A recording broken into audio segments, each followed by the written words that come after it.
Okay, welcome back. So now we are on chapter 13, Secret Societies, and I've got a couple of little quotes at the start of this chapter. One from the Bible in Ephesians chapter 5, verse 11, which states, "Have no fellowship with the unfruitful works of darkness, but rather expose them."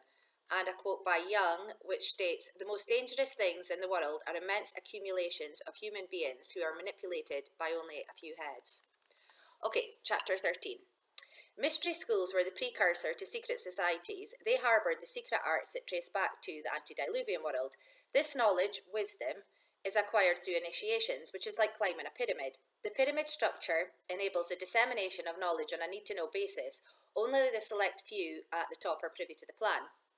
And like the army's chain of command, orders from above are not to be questioned.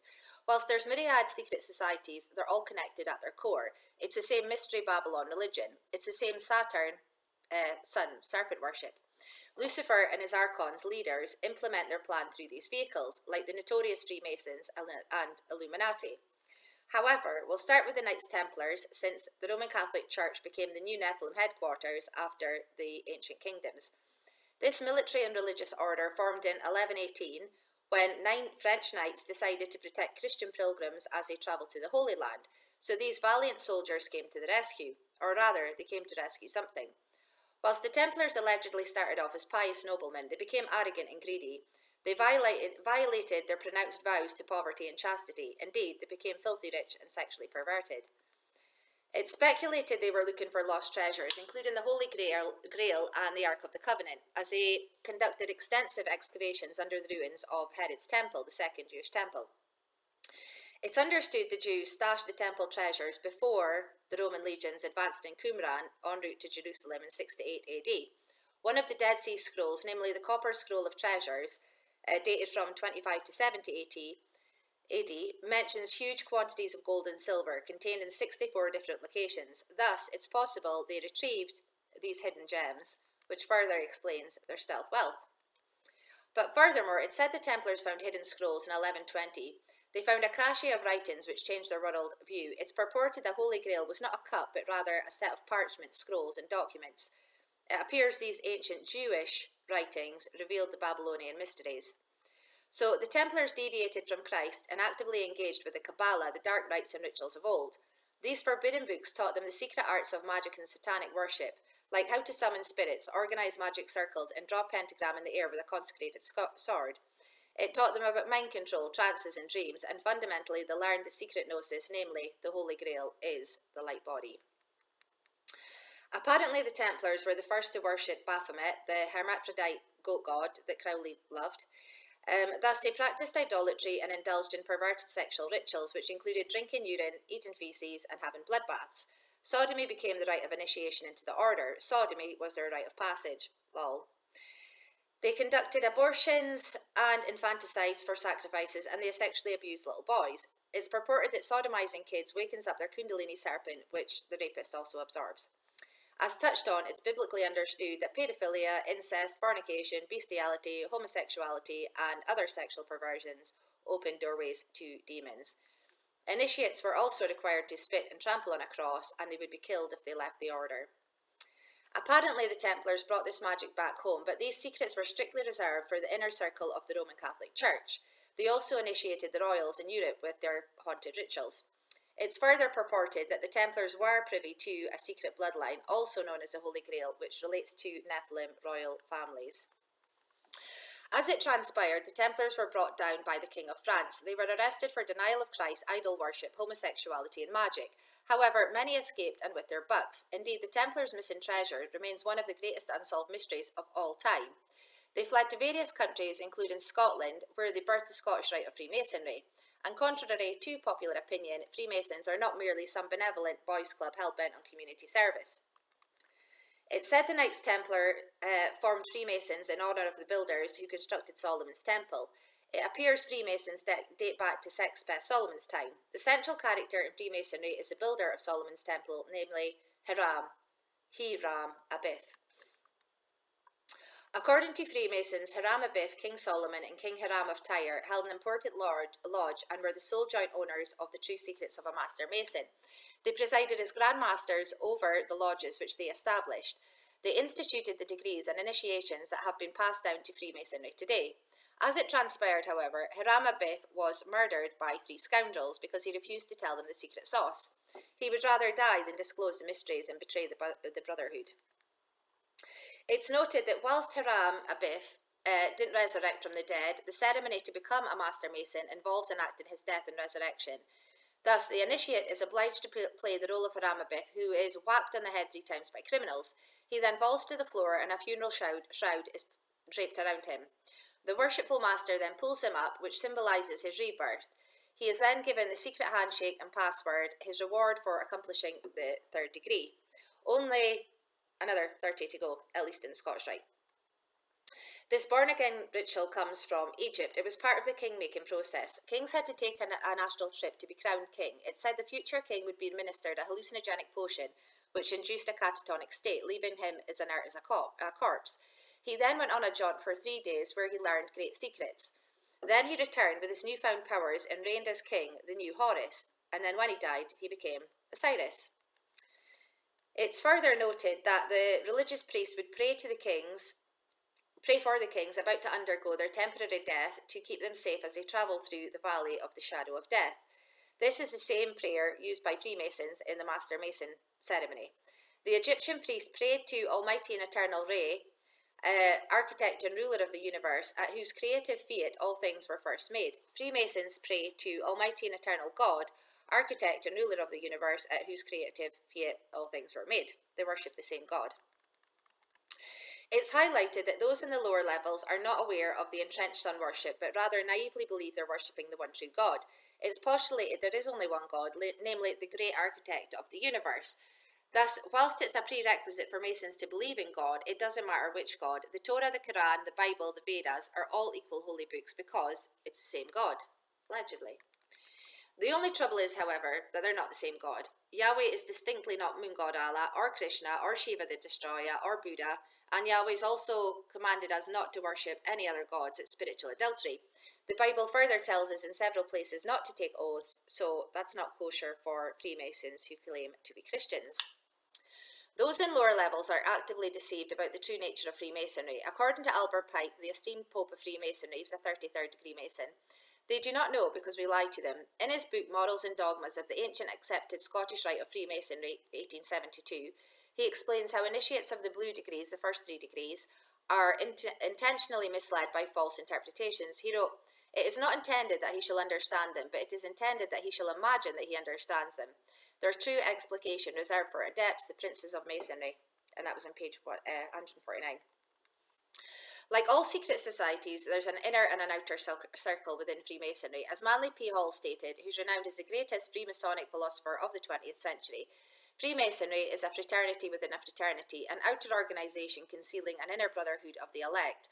Thus, one could be a 33rd degree Mason, but they're still not privy to the real secrets of the brotherhood, which includes infernally perverted activities. It's also understood that in the Master Mason degree, for example, initiates are not really born again in the sense of taking an astral trip. There's no reports of them ingesting LSD or DMT.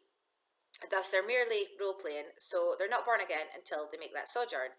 They have, however, made yet another oath to the Dark Lord, which opens more spiritual doors. Hall explains that these 2 orders are separate yet interdependent. One is visible and the other invisible. The Invisible Society is a camaraderie of free and accepted men devoted to ethical concerns, whereas the Invisible Society is dedicated to the service of a mysterious arcanum, arcanorum. Arcanum arcanorum means secrets of secrets, and refers to the one ultimate secret which lies behind astrology, alchemy, and magic. Hall further comments that in each generation, only a few so-called veritable princes of truth are accepted into the inner sanctuary of the work. Initiates are told the endeavours to acquire more light. Like in the first degree ceremony, initiates are asked what they would most desire, and the reply is light. The second degree initiate, given the same question, replies more light, and the third degree initiate's response is further light. New recruits are told they evolve from darkness to light. Light symbolises knowledge and intellect, the secrets of nature. And if they continue climbing up the monkey tree or stairway to the second heaven, they discover this light comes from Lucifer, the light bearer. Lucifer is the patron god of the intellect. He is the Freemasonic god who enlightens minds. For those who take a trip to the other side, it gets infernally nasty, like they have to have sex with disincarnates and get possessed by them. They're empowered when they integrate these spirits into their psyche, soul. People can notably feel demons inside them, and the demons know their thoughts. The initiate spirit's body is thus activated to perceive the spiritual world, and they're in cahoots with higher beings called ascended masters. Luciferians work with Lucifer's incorporeal team to achieve Lucifer's end game, namely the New World Order coupled with a New World religion, which is Luciferian. Lucifer will ultimately declare he is a real god and will demand worship as such. As highlighted, secret societies, which include witches' covens, work together. So Freemasons coordinate with Jesuits from the Roman Catholic Church and the upper echelons of the Mormons, for example, as well as the infamous Illuminati, and many brothers are in more than one brotherhood. Like William Schnoebelen, for example, was simultaneously a 97th degree Mason, a Mormon, a Catholic priest, a member of the Illuminati, and a pagan. Apparently, the Illuminati sought him out because he was so gifted at conversing with spirits. He then became a Christian. Schnoebelen has an incredible testimony. He par excellence has insider information, but besides blowing the whistle on their insidious plans and debauchery, he further claims he was a vampire. He claims that one reaches a crossroads and they must decide whether to be a vampire or a werewolf. Schnoebelen opted to be a vampire because it's apparently painful metamorphosing into a werewolf.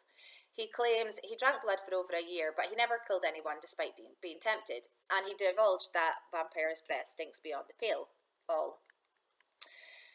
Dr. Rebecca Brown also claimed she met werewolves, which she rebuked in Jesus' name. It seems vampires and werewolves are real, and giants, lest we forget the elves, gnomes, fairies, aliens, and other interesting creatures that dwell in the second heaven. This life is beyond insane. Respectively,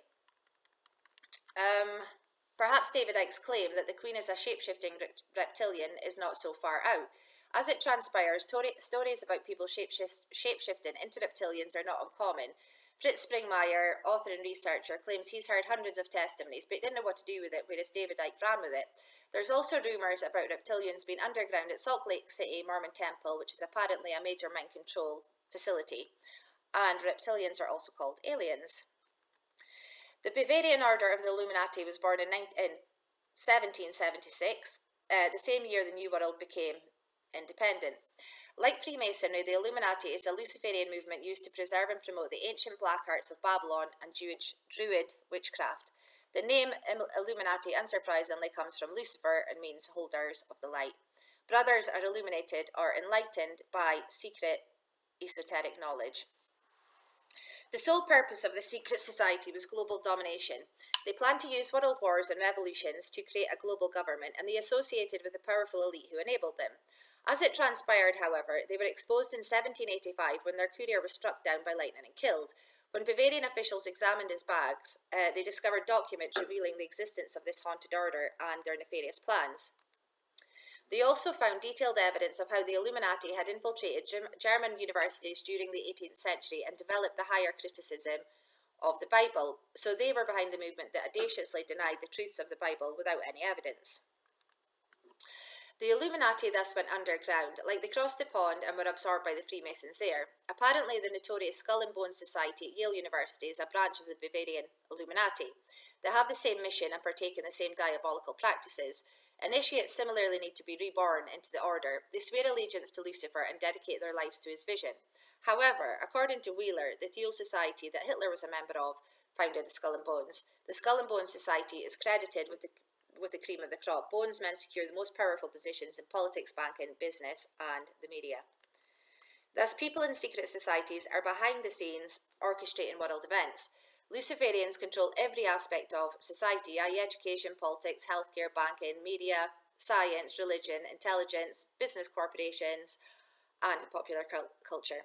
And they orchestrate the global agenda through global vehicles like the United Nations, the World Bank, the Bilderberger Group, the Council on Foreign Relations, the Trilateral Commission, the World Health Organization, and so forth. Dr. Coleman, MI6 whistleblower, affirms the Illuminati knows no national boundaries. It's above the law of all countries and controls everything, including the illegal drug trade. Indeed, the illicit drug trade is essential to fund their black ops. But moreover, the Illuminati is a family affair, so Lucifer is Lord of the Dark Kingdom, and he has his henchmen, and below him in our world sit the Council of 13, which consists of 13 family Nephilim bloodlines, Below them is a committee of 300, which is composed of the most powerful subfamilies. Members of this committee are the public face of the Illuminati, like presidents, CEOs of companies, and so forth. And we, the plebs, do what they tell us. Like, we want a global government because the UN seems like a good idea.